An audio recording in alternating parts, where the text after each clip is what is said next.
Hi all, അസ്സലാമു അലൈക്കും. Welcome back to my channel. എല്ലാവർക്കും സുഖമാണല്ലോ.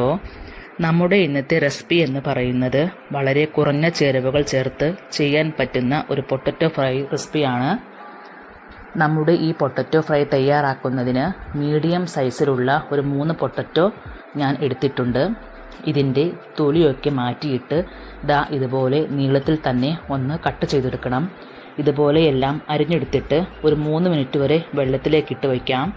ഇതിൻ്റെ കളറൊന്നും മാറാതെ തന്നെ മസാലയൊക്കെ പെർഫെക്റ്റായി പിടിക്കാൻ ഈ വലിപ്പത്തിൽ മതിയാകും.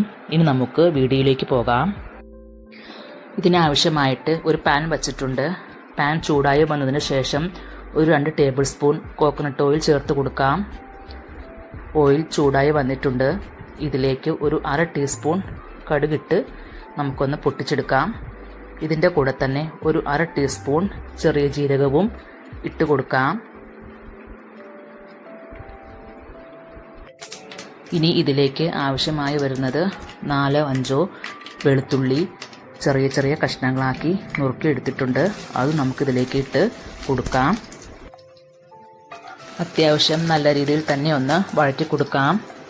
ഒരുപാട് വഴറ്റി കൊടുക്കേണ്ട കാര്യമില്ല. അതിൻ്റെ പച്ചമണം മാറുന്നത് വരെ ഒന്ന് വഴറ്റിയാൽ മതിയാകും. ഇതിലേക്ക് നമ്മൾ നുറുക്കി വച്ചിരിക്കുന്ന കിഴങ്ങും ഇട്ട് നല്ല രീതിയിൽ ഒന്ന് മിക്സ് ചെയ്തെടുക്കാം.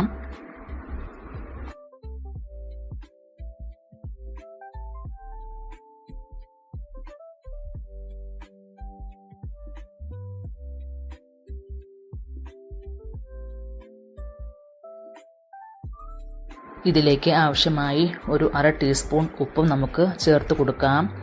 വലിയ ചേരുവകളൊന്നും ഇതിലേക്ക് ഇനി ചേർക്കേണ്ടതില്ല. ഇനി ഇത് മൂടി വെച്ച് നമുക്ക് ഒന്ന് വേവിച്ചെടുക്കാം.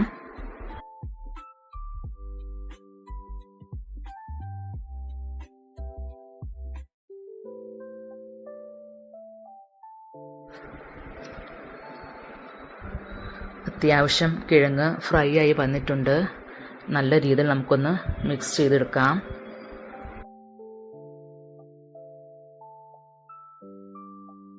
ഇത് ഇടയ്ക്കിടയ്ക്ക് ഇളക്കി കൊടുക്കാൻ മറന്നു പോകരുത്. അത്യാവശ്യം കിഴങ്ങ് ഫ്രൈ ആയി വന്നിട്ടുണ്ട്. ഇനി നമുക്ക് ഇതിലേക്ക് ആവശ്യമായ മസാലകൾ ചേർത്ത് കൊടുക്കാവുന്നതാണ്. അതിനാവശ്യമായിട്ട് ഒരു ടീസ്പൂൺ കാശ്മീരി മുളകാണ് ഞാൻ ചേർത്തിട്ടുള്ളത്. ഇതിൻ്റെ കൂടെ തന്നെ ഒരു 1/4 ടീസ്പൂൺ മഞ്ഞൾപ്പൊടിയും ഞാൻ ചേർത്ത് കൊടുക്കുന്നുണ്ട്. അതോടൊപ്പം തന്നെ ഒരു 1/2 ടീസ്പൂൺ പെരുംജീരകപ്പൊടിയും അതോടൊപ്പം തന്നെ ഒരു 1/2 ടീസ്പൂൺ ഗരം മസാലയും ഞാൻ ചേർത്തിട്ടുണ്ട്. എന്നിട്ട് ഇത് നല്ല രീതിയിലൊന്ന് മിക്സ് ചെയ്തെടുക്കാം. നമുക്കിനി ഇതെല്ലാം ചേർന്ന് നന്നായി ഒന്ന് വഴറ്റിയെടുക്കാം. ഒരു പച്ചമണം മാറുന്നവരെ വഴറ്റിയാൽ മതിയാകും.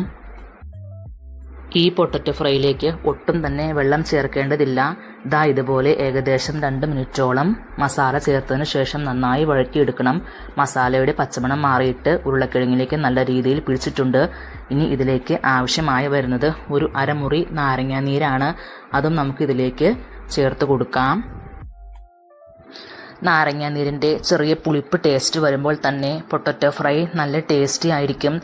ഇവിടെ സിമ്പിളായ ചേരുവകൾ കൊണ്ട് നല്ല ടേസ്റ്റി ആയിട്ടുള്ള പൊട്ടറ്റോ ഫ്രൈ ഇവിടെ റെഡിയായി വന്നിട്ടുണ്ട്. കുഞ്ഞുമക്കൾക്ക് വളരെയേറെ ഇഷ്ടമാകും. ഒന്ന് ട്രൈ ചെയ്ത് നോക്കണം. ഈ വീഡിയോ നിങ്ങൾക്ക് ഇഷ്ടമായെങ്കിൽ ലൈക്ക് ചെയ്യാനും ഷെയർ ചെയ്യാനും സബ്സ്ക്രൈബ് ചെയ്യാനും മറക്കല്ലേ. ഇനി ഉഷാറായിട്ടുള്ള പുതിയൊരു വീഡിയോയുമായി നമുക്ക് വീണ്ടും കാണാം. അതുവരേക്കും താങ്ക് യു.